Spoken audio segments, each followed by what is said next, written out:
지난 시간에는 우리가 아비멜렉의 반역 사건 이후에 일어난 두 명의 재판관 돌라와 야일에 대해서 살펴보았습니다. 자, 그들을 통해서 하나님께서 이스라엘을 재판하게 하시고 또 이스라엘 자손을 대적들의 손에서 보호하게 하신 그 후에, 자, 그 뒤에 어떠한 일이 일어났느냐? 6절에 보니까 이스라엘 자손이 다시 주의 눈앞에서 악을 행하였다고 합니다. 자, 사사기 말씀을 읽다 보면 이 다시라는 단어가 자주 나옵니다. 하나님께서 보내신 재판관을 통해서, 사사를 통해서 구출을 입은 다음에 평화의 시대를 누리다가 마음이 해이해져서 또다시 죄로 돌아갔다는 이야기입니다. 그래서 죄짓고 징계당하고 부르짖고 구출되고 평화를 누리다가 또다시 죄를 짓고, 사사기 읽다 보면은 참 이게 속이 꽉 막힌 것처럼 갑갑하고 답답할 때가 많습니다. 여러분도 그렇죠? 근데 멀리 갈 거 없이 그게 바로 우리 모습입니다. 그게 저와 여러분 각자의 모습입니다. 우리라고 그러지 않습니까? 한번 넘어졌던 죄에 또다시 넘어지기도 하고 잘못된 실수를 거듭 반복하는 그런 일들이 있습니다. 자, 그런 습관적인 죄의 순환고리에서 빨리 벗어나는 것이 필요합니다. 이스라엘 자손은 바알들과 아스타롯을 섬겼습니다. 바알은 가나안 땅에 있던 사람들이 섬기던 하늘에 있는 그 기후를 움직인다고 그들이 믿었던 신입니다. 폭풍의 신, 번개와 천둥, 비를 내리는 그런 신이라고 믿었습니다. 또 아스타롯은 다산과 풍요의 여신입니다. 이 아스타롯을 섬기면 곡식 농사가 잘 되고 과일나무에 열매가 잘 맺히고 가축들이 낙태하지 않고 새끼를 잘 낳는다, 그렇게 믿었습니다. 그래서 가나안 땅에 있던 그 가나안 사람들이 섬기던 바알과 아스타롯을 이스라엘 백성이 섬겼다는 이야기입니다. 왜 그렇게 됐느냐? 그 땅에 있던 가나안 백성을 완전히 쫓아내지 않았기 때문입니다. 또 그들과 관계를 맺지 말아야 하는데 서로 교류하고 물건을 사고 팔고 시집 장가 보내고 이렇게 하다 보니까, 그들과 섞여 살다 보니까 그들의 우상 숭배를 배우게 된 것입니다. 자, 그뿐만이 아닙니다. 그들은 멀리 있는 시리아의 신들과 그리고 시돈의 신들과 모압의 신들과 암몬 자손의 신들과 블레셋 사람들이 숭배하던 신들도 섬겼다는 겁니다. 하나님의 백성이 하나님이 아닌 다른 우상과 이 마귀를 섬겼다는 이야기입니다. 우리는 이 대목에서 다 같이 이제 분노하고 분개하는 마음이 듭니다. 그런데 어떻게 하나님의 백성이, 하나님께서 이집트에서 큰 능력으로 구출하신 백성이 이렇게 하나님을 반역하고 다른 신들을 섬길 수 있느냐, 이런 의문을 던지는데, 이게 또한 우리 한국 교회의 모습이기도 합니다. 예수 그리스도의 십자가의 대속의 피로 우리가 구원을 받았습니다. 우상 숭배와 간음과 거짓과 온갖 사악한 죄들로부터 어린 양 예수 그리스도의 십자가의 보배로운 피로 구속받았습니다. 그러니까 다시는 그 죄의 길로, 마귀를 섬기는 일로 돌아가면 안 되겠죠. 돌아가는 사람들 많습니다. 그리스도인들 가운데에서 자녀들 그 입시철, 뭐 수능 시험이라든지 공무원 시험이라든지 시험철 다가오면은 뭐 교회 와가지고 기도하는 사람도 있겠지만 점쟁이들 찾아가가지고 이번에 어떨 거냐, 미래를 물어보거나 무슨 학과에 넣어야 좋겠느냐, 진로를 물어보는 자칭 그리스도인들이 있습니다. 뭐 그들이 구원받았는지 안 받았는지는 뭐 우리가 개인적으로 만나본 적이 없어서 판단할 수는 없겠지만 하나님께서 아실 겁니다. 목회자들 가운데 자기 교회의 일꾼 사역자를 뽑는데 점장이에게 생년월일을 주고 이 중에서 누구를 뽑는 게 좋은지 자문을 구하는 정신나간 목사도 있습니다. 교회를 개척하는데 이쪽 아파트 단지에 가야 될지 신도시에 가야 될지 이런 거 점장에게 자문 구하는 사람이 있습니다. 아들, 딸, 시집, 장가 보내면서 사주, 궁합, 관상 보는 사람들이 있습니다. 뭐 사사기에 있었던 그 일이 오늘날에도 똑같이 일어나고 있습니다. 해 아래에는 새 것이 없다는 전도서 말씀이 맞습니다. 하나님이 중심이 되지 않은 이스라엘 백성은 하나님의 백성이라는 타이틀은 가지고 있는데 삶은 이방인들하고 다를 바가 없습니다. 그리스도인 역시 마찬가지입니다. 예수님 믿고 내가 구원받은 하나님의 자녀입니다. 내가 기독교인입니다. 그리스도인입니다. 라고 이야기하지만 만약에 우리 그리스도인들의 일상생활 가운데서 내 입으로 나가는 말과 또 행동과 나의 모난 성품이 변하지 않는다면 이것 역시 마찬가지입니다. 사사시대를 살아가던 이스라엘 백성과 별 다를 바가 없습니다. 하나님 중심이 아니라 철저히 자기 중심적인 삶을 살아가고 있는 것입니다. 이스라엘은 참 많이도 섬겼습니다. 바알, 아스타롯, 그리고 시리아, 시돈, 모압, 암몬, 블레셋 사람들이 섬기던 신들 하나 빼고는 다 섬겼어요. 여호와 하나님 빼고는 다 섬겼습니다. 기가 막힐 노릇이죠. 주 하나님을 버리고 그분을 섬기지 않았더라. 다른 거는 다 섬기는데 하나님만 안 섬겼어요. 예레미야 2장 13절 내 백성이 두 가지 악을 행하였으니 곧 그들이 생수의 샘인 나를 버렸고 또 자기들을 위해 물 저장고들 즉 물을 가두지 못할 터진 저장고들을 팠느니라. 사람들은 하나님에게서 버림받을까 봐 두려워합니다. 하나님이 나 모른다고 하면 어떡하냐, 혹시 하나님께서 나를 내치시면 어떻게 하냐 두려워합니다. 그런데 묘한 것은 바로 그런 사람들이 사람이 하나님을 버린다는 겁니다. 예레미야 2장 13절에서 하나님이 이스라엘을 버렸다고 했습니까? 아닙니다. 이스라엘 백성이 생수의 샘인 생명의 근원이신 하나님을 버렸다는 겁니다. 버리니까 어떻게 해요? 하나님과 영적인 교제 가운데 있어야 진정한 만족을 누리는 것이 사람이라는 존재입니다. 하나님을 떠나니까 돈은 많이 모았는데 뭔가 허전합니다. 왜? 나중에 죽고 나면 이 돈 누가 쓰게 해요? 세상적인 쾌락과 어떤 성적인 욕망이나 육신적인 안일함도 다 추구를 해봤습니다. 근데 하고 나면 뭔가 허탈한 그런 생각이 듭니다. 진정한 만족이 없어요. 사람에게는 영과 혼과 몸이 있는데 영적인 피로가 채워지지 않으면 다른 것들이 아무리 풍성하게 많이 있다고 할지라도 만족하지 못한다는 겁니다. 생수의 샘인 하나님을 버렸습니다. 마음이 공허합니다. 생수의 샘이 없어졌어요. 자기들이 떠난 겁니다. 그러니까 영적으로 갈증이 생깁니다.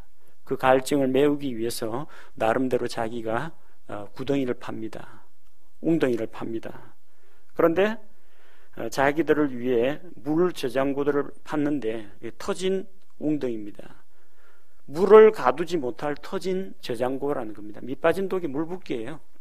돈을 벌어보니까 버는 만큼 새어나가고, 이거 1,000만 원 모으면 만족할 줄 알았는데 남은 1억 모으기 도전했다. 1억 모으면 만족하느냐? 10억을 갖고 싶습니다. 끝이 없어요. 인간의 욕망이라는 게. 하나님을 떠난 인생이 영적인 공허함과 이 갈급함을 엉뚱한 대로 돌립니다. 어떤 사람은 재물로, 어떤 사람은 명예에, 어떤 사람은 성적인 욕망에, 어떤 사람은 자기의 욕망을 채워줄 어떤 신들을 찾아 헤매게 됩니다. 그래서 우상숭배가 나오는 겁니다. 하나님을 버리는 것, 그럼 나는 이제 무신론자가 돼서 아무것도 안 믿느냐? 아닙니다. 뭔가 다른 걸 믿습니다. 자기 자신을 믿든지, 재물의 힘을 믿든지, 권력을 믿든지, 우상을 믿든지, 미신을 믿든지, 뭘 믿어도 믿습니다. 하나님 빼고는 다 믿습니다. 그러니 자기 백성이 자기를 배반하고 범죄한 것을 볼 때 우리는 성경 본문 읽으면서 분개하는데, 이 당사자이신 하나님께서는 얼마나 마음이 아프시겠습니까? 7절에 보니까 주께서 이스라엘에게 분노하셨다고 했습니다. 하나님도 분노하십니다. 왜 분노하시느냐? 하나님께서는 거룩하시기 때문에 거룩하지 못한 일들, 죄에 대해서는 진노하십니다. 그리고 진노하시고 죄인들에게 심판을 내리십니다. 신명기 32장 36절은 이는 주께서 자신의 백성을 심판하시며, 이렇게 기록되어 있습니다. 히브리서에도 똑같은 구절이 나옵니다. 하나님께서 자기 백성을 심판하신다고 했습니다. 우리는 하나님께서 자기를 믿지 않는 불신자들, 죄인들을 심판해서 지옥에 보내신다, 그건 잘 알고 있습니다. 그러면서 자기만 뺍니다. 나는 하나님의 백성이니까, 나는 구원받은 하나님의 자녀니까 심판을 안 받겠지. 죄의 심판은 받지 않습니다. 예수 그리스도께서 우리 죄값을 대신 치르셨기 때문입니다. 죄의 형벌은 받지 않습니다. 우리는 예수님을 믿음으로 모든 죄를 전적으로 용서받았기 때문입니다. 그럼 이 심판은 무슨 심판이냐? 징계의 심판입니다. 바로잡기 위한 심판입니다. 하나님께서 믿지 않는 불신자들에게 노하여서 심판하신다라고 할 때는 죄의 대가로 지옥에 보내는 형벌의 심판입니다. 하나님께서 구원받은 자기 백성을 심판하신다라고 이야기할 때는 그 구원받은 백성을 죄로부터 구출하고 또다시 죄로 돌아가지 않도록 붙잡아 두기 위해서 징계를 내리는 심판입니다. 멸망하라는 심판이 아닙니다. 바로잡고 세워주는 심판이라는 겁니다. 그래서 하나님께서 자기 백성 이스라엘을 징계하기 위해서 징계의 도구로 이방 민족을 사용하신 겁니다. 주께서 자기 백성을 블레셋 사람들과 암몬 자손들에게 넘기셨다고 했습니다. 블레셋 사람들하고 싸우는 이야기는 뒤쪽에 삼손 이야기에서 나옵니다. 그리고 암몬 자손과 싸우는 이야기는 곧 우리가 만나게 될 그 입다 재판관, 입다 사사 이야기에서 읽어볼 수가 있습니다. 하나님께서 자기 백성을 심판하기 위해서 이방 민족을 사용하여 이스라엘을 압제하도록 했습니다. 그러자 이방 민족이 세력을 얻어서 그 해에 이스라엘 자손을 괴롭히고 학대했습니다.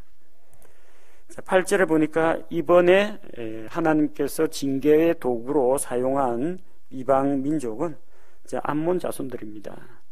그들이 장장 18년 동안 길르앗 지방에 있는 이스라엘 자손들을 학대했습니다. 요르단강 동쪽 편에는 아래쪽에 에돔이 있고요, 그 위에 모압이 있고 그 위에 암몬 자손이 있습니다. 그 암몬 자손하고 가까이 있는 데가 길르앗 땅입니다. 우리가 알다시피 르우벤, 갓, 므낫세 반지파가 요르단강 동쪽에서 상속 유산을 얻었습니다. 그래서 그들은 자주 외적의 침입을 받게 됩니다. 자, 암몬 자손이 길르앗 지방에 있는 이스라엘 자손들만 학대한 것이 아니라 9절에 보니까 그들이 요르단강을 건너와서 유다와 베냐민과 에브라임 지파와 싸웠습니다. 왜 그렇습니까? 길르앗 사람들만 우상숭배한 거 아닙니다. 유다에서도 우상숭배, 베냐민에서도 우상숭배, 에브라임 지파도 우상숭배. 그래서 하나님께서 그들에 대한 징계의 채찍을 내리신 것입니다. 이방 민족의 침략을 받고 압제를 당하다 보니까 이스라엘이 고통 가운데에서 하나님을 찾게 되었습니다. 그래서 고난이라는 것은 우리를 연단시키는 하나님의 도구이기도 하고, 우리로 하여금 하나님께 돌아오라는 하나님의 초청의 목소리이기도 합니다. 하나님께서 자기 백성에게 고난과 시련을 주시는 것은 그를 무너뜨리고 멸망시키기 위해서가 아니라 고난 가운데 하나님을 의지하고 더 간절히 붙들고 하나님께 돌아오도록 하기 위한 것입니다. 사람들은 아플 때 되면은 마음이 낮아집니다. 평상시에는 먹고 싶은 거 먹고, 자고 싶을 때 마음대로 자고, 몸 관리 안 하고, 운동 안 하고 뒹굴거리다가 한번 아파보면요, 불사 하고 정신 바짝 차립니다. 의사 선생님 처방해 준 약도 꼬박꼬박 먹고, 몸에 좋다는 음식이 있으면 가져다가 구해다가 먹고, 또 이러면 안 되지 하면서 물도 많이 마시고 운동도 하고 그럽니다. 몸 좀 나아지면요, 언제 그랬냐는 듯이 또 자기 관리를 소홀히 하게 됩니다. 자, 이런 어려움이 있을 때 그것이 어떤 사람에게는 절망의 순간이 되기도 하고, 어떤 사람에게는 하나님께로 돌아가는 회복의 기회가 되기도 한다는 겁니다. 그들이 하나님께 부르짖자 하나님께서 응답하셨습니다. 하나님께서 이스라엘을 위하여 그동안 베풀어 주셨던 은혜를 상기시킵니다. 하나님께서 자기 백성에게 어떤 일을 하셨느냐? 이집트의 압제에서 그들을 구해내셨습니다. 이집트에서 종살이하던 이스라엘 백성, 노예와 다름없는 그런 생활을 하던 그들을 하나님께서 모세를 보내서 하나님의 크신 능력과 그분의 권능으로, 그분의 기적으로 이집트를 치시고 마침내 파라오를 굴복시키고 이스라엘이 이집트에서 나오게 하셨습니다. 그 은혜를 잊지 말라고 해마다 유월절, 무교절, 절기가 되면은 자자손손 하나님의 구원에 대해서 가르치라고 했는데 자녀 교육을 제대로 안 했습니다. 이집트의 기적과 광야 생활의 기적을 경험했던 이런 백성의 지도자, 장로들이 살아있을 때는 그나마 괜찮은데, 그들이 죽고 많은 시간이 흐르자 하나님의 그런 기적들을 경험하지 못한 세대들은 하나님을 잊어버렸습니다. 또 가나안 전쟁 가운데에서 하나님께서 아모리 족속, 암몬 족속, 블레셋 사람들, 이 수많은 사람들로부터 자기 백성을 구출하셨습니다. 북쪽에 있는 시돈 사람들, 유다 남방에 있는 약탈 민족 아말렉 족속과 또 마온 족속으로부터 그들을 건져내 주셨습니다. 이루 말할 수 없습니다. 역사적으로 하나님께서 이집트에서, 광야에서, 요르단강 동편에서, 가나안 땅에서 그들을 위해서 이런 놀라운 구원을 이루셨지만 이스라엘이 하나님의 은혜를 배반했다는 겁니다. 그 배반의 첫걸음은 무엇이냐? 잊어버리는 겁니다. 은혜를 잊어버리는 겁니다. 하나님을 떠나는 그 첫 단계가 무엇이냐? 구원에 대한 감사를 잊어버리는 겁니다. 구원의 감격을 잊어버리는 겁니다. 구원받았을 때 그 주님을 향한 첫사랑을 잊어버리는 겁니다. 그 잊어버리는 것으로부터 시작됩니다. 부부싸움 왜 일어나는지 아십니까? 연애할 때 그 알콩달콩하던 그 시절의 아름다운 추억을 잊어버려서 그렇습니다.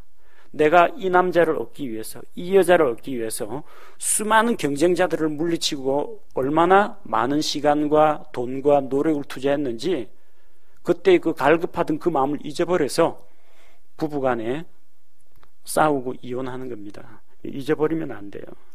하나님의 은혜를 간직해야 합니다. 기억해야 합니다.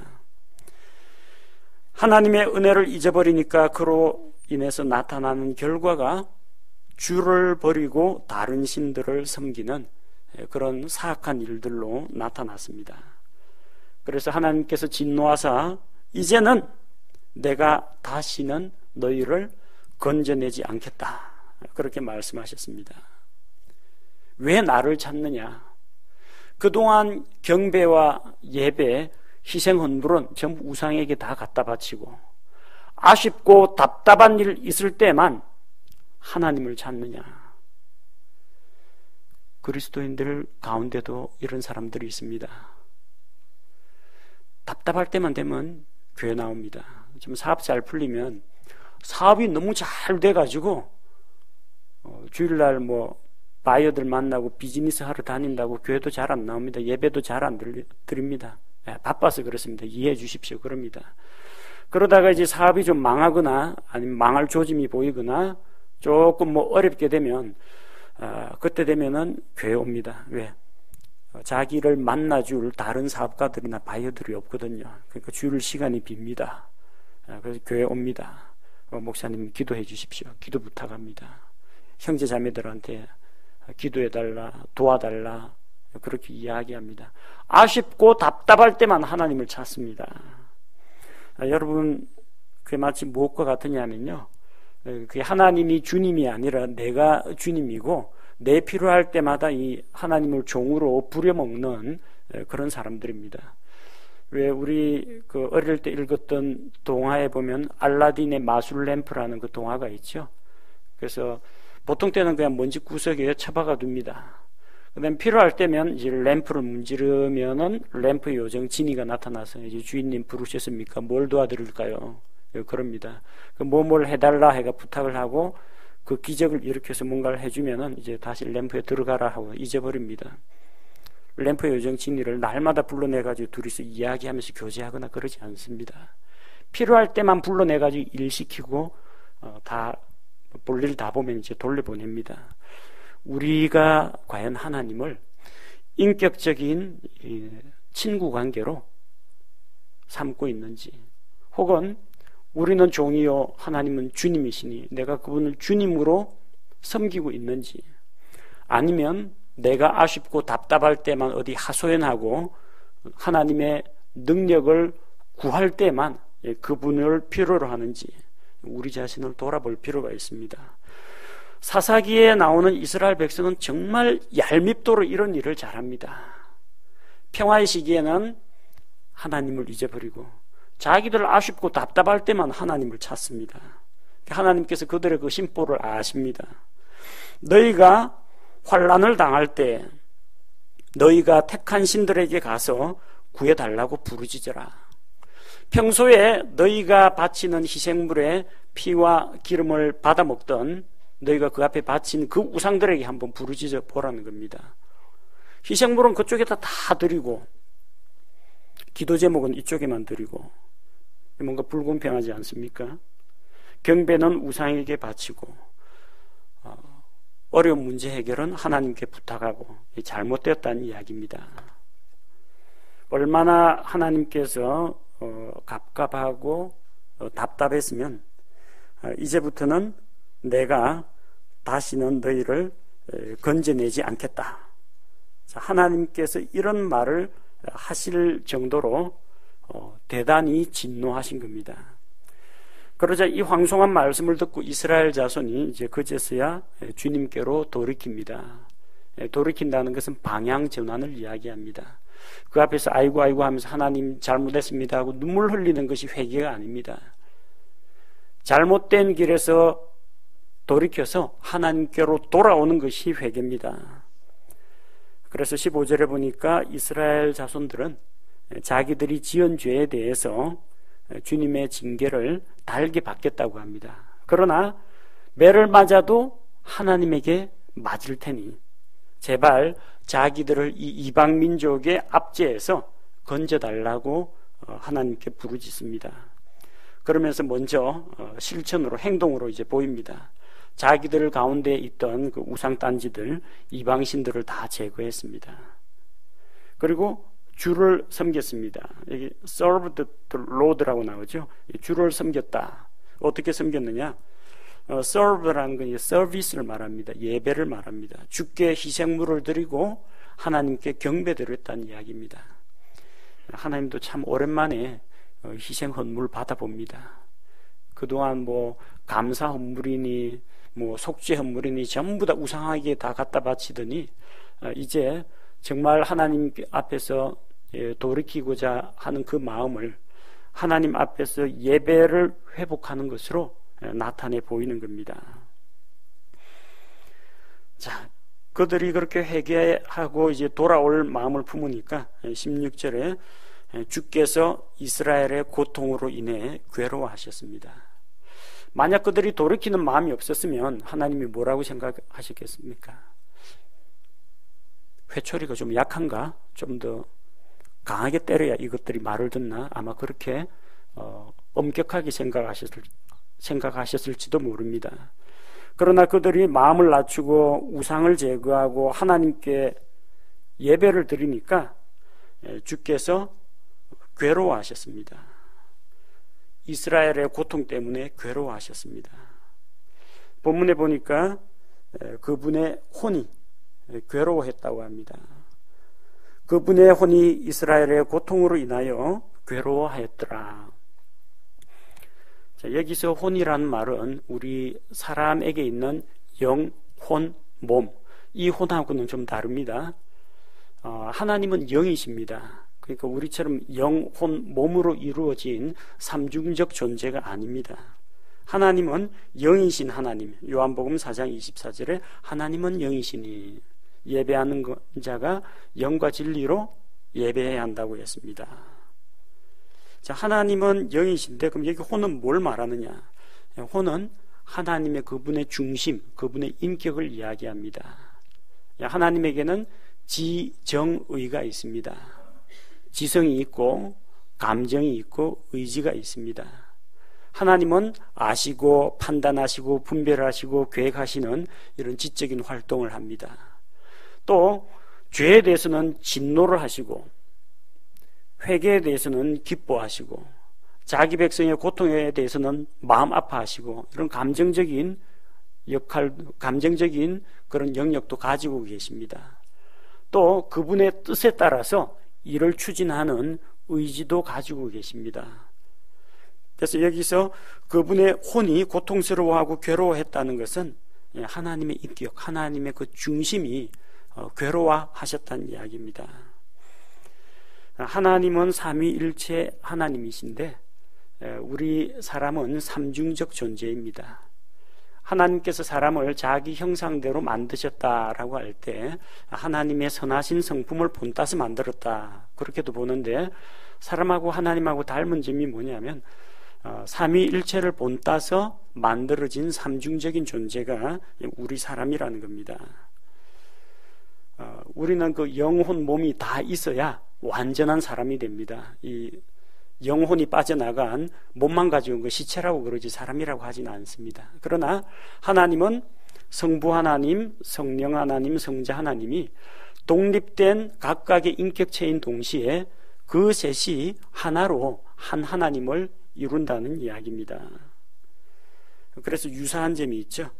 성부, 성자, 성령을 각각 나눌 때는 아버지 하나님, 아들 하나님, 성령 하나님 이렇게 우리가 부릅니다. 통칭해서는 뭐라고 불러요? 하나님이라고 부릅니다.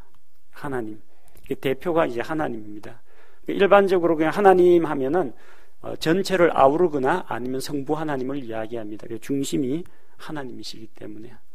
사람은 혼적인 존재죠. 사람의 중심은 혼입니다. 영, 혼, 몸 가운데 사람을 대표하는 중심은 혼입니다. 그래서 만약에 그 사람이 하나님을 믿지 않고 죄를 지으면요, 누가 벌 받아요? 영이 지옥 갑니까? 몸이 지옥 갑니까? 혼이 지옥 갑니다. 구원받으면 구원받은 혼이 낙원에 들어갑니다. 책임을 혼이 지게 되어 있어요. 왜? 혼이 보고 듣고 육체를 이용해서 보고 듣고 생각하고 판단하고 분별하고 의지적으로 선택하고 결정한 것이기 때문에 혼이 책임을 지게 됩니다. 사람을 대표하는 건 혼입니다. 성부, 성자, 성령, 하나님 가운데서 우리가 일반적으로 하나님 하면은 그냥 하나님 통칭으로 성부 하나님을 이야기하거나 삼위일체 하나님 전부를 가리키는 것과 마찬가지입니다. 자, 사람에게는 몸이 있죠. 삼위일체 하나님 가운데 몸을 입고 육체로 오신 하나님이 계십니다. 성부 하나님입니다. 우리의 몸과 대응이 됩니다. 같다는 이야기는 아닙니다. 그 다음에 하나님은 영이신데 하나님의 영이 또 있죠.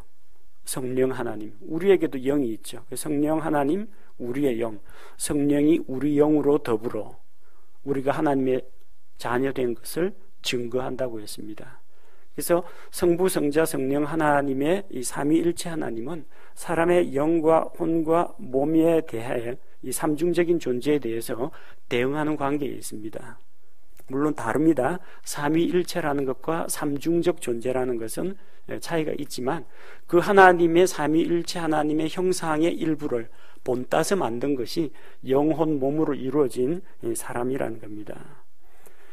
자, 하나님에게도 그런 인격이 있습니다. 하나님은 신격, 영원하시고 불변하시고 무소부재하시고 뭐 편재하신 이런 신격만 있는 게 아니라 지성과 감정과 의지와 같은 살아있는 인격체시라는 겁니다.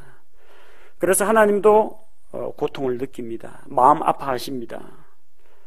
주께서는 자기 백성의 고난 속에서 함께 고난을 당하십니다.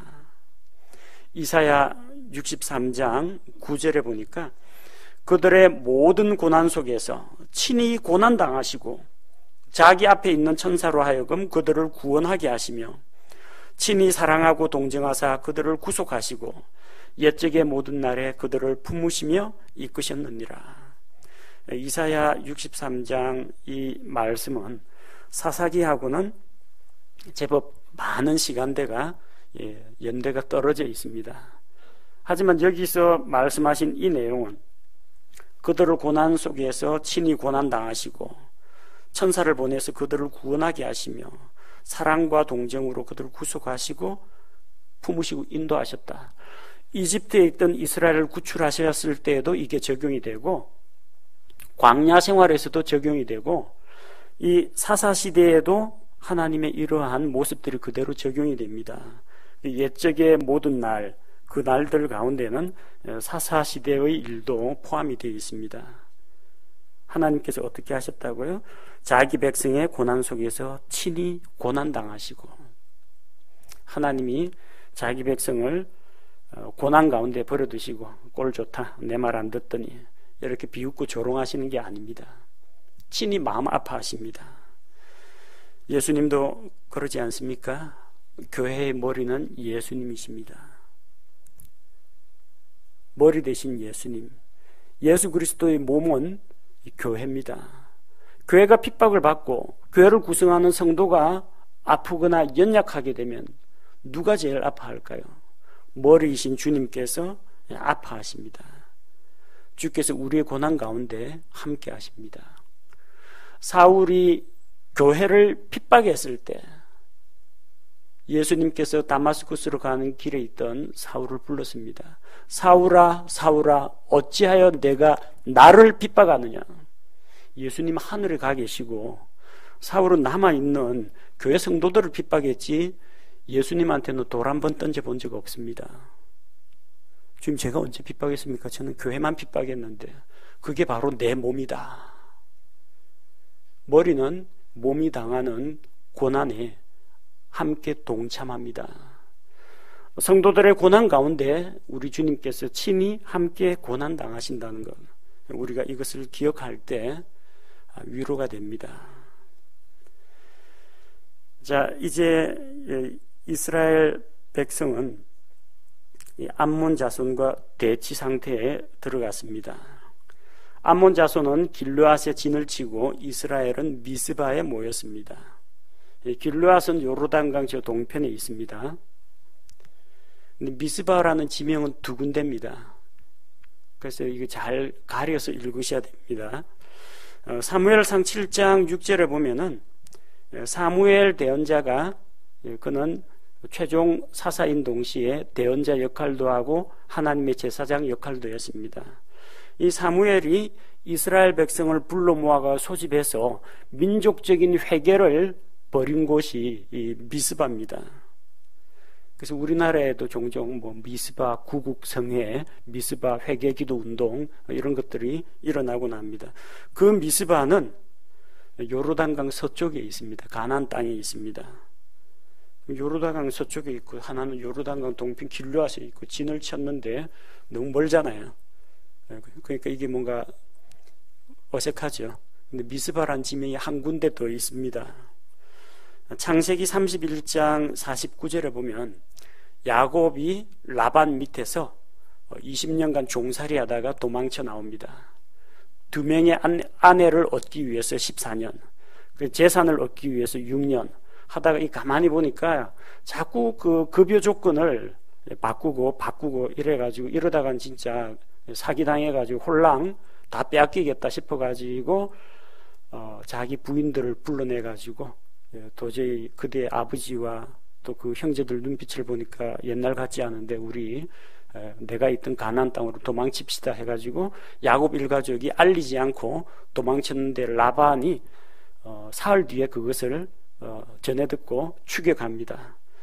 그래가지고 추격했는데 이제 하나님께서 라반에게 나타나서 야곱과 시비 걸지 말고 다투지 말라고 하십니다. 그래서 그 자리에서 야곱과 라반이 서로 충돌하지 않고 약조를 합니다. 내가 이쪽에서 우리에게 건너와서 우리를 해치지 않고 우리도 우리가 쌓아놓은 돌무더기를 넘어가서 너를 건드리지 않겠다. 하나님께서 증인이시다. 그래서 그 돌무더기를 가리켜서 증거의 무더기라고 하는데 라반이 여갈 사하두다라고 그렇게 이름을 붙였고 야곱은 그것을 증거의 돌무더기, 증거의 무더기라고 해서 갈렛이라고 불렀습니다. 그리고 또 다른 이름이 있는데 그게 미스바라는 이름입니다. 우리는 비록 서로 떠나 있지만 우리 떠나 있는 동안 주께서 너와 나 사이를 살펴보시기를 원하노라.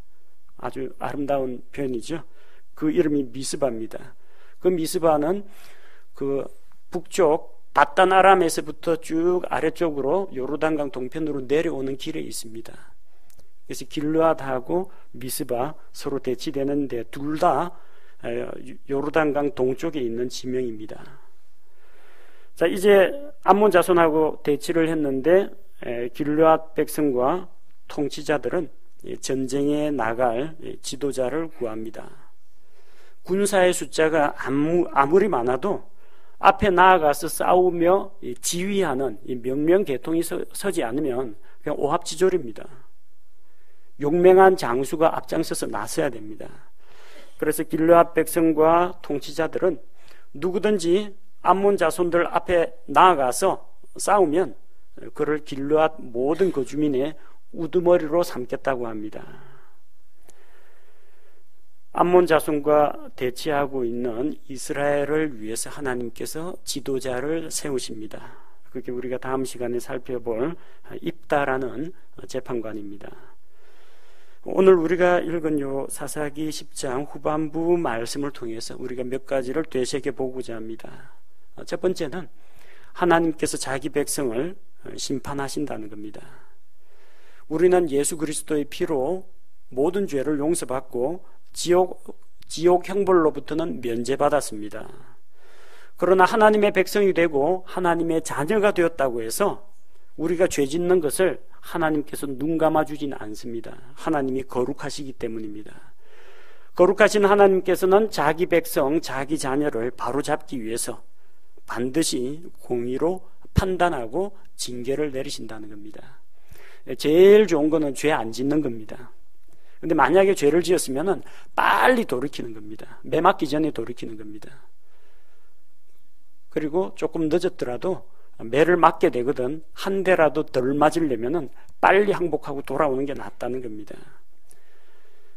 하나님이 자기 백성을 징계하시고 심판하시는 것은 그를 멸망시키려고 하는 것이 아니라 일단 정신 좀 차리게 한 다음에 돌이켜서 하나님께로 돌아오도록 하기 위한 것입니다.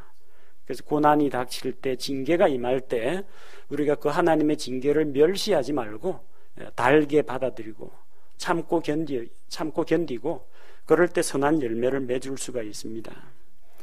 자, 이스라엘 백성의 그런 이중적인 태도, 재물은 우상에게 바치고 아쉬운 것은 하나님에게 하소연하는, 평화의 시기에는 하나님 잊어버리고 자기들 마음대로 살다가 아쉽고 답답할 때만 하나님을 찾는 이런 신앙, 문제입니다. 평상시 하나님 잊어버리고 세상과 연합하여 살다가 건강이 악화되고 사업이 안 되고 가정에 어려움이 닥치니까 그제서야 문제 해결을 위해서 하나님을 찾아다니면 어리석은 신앙에서 벗어나야 됩니다.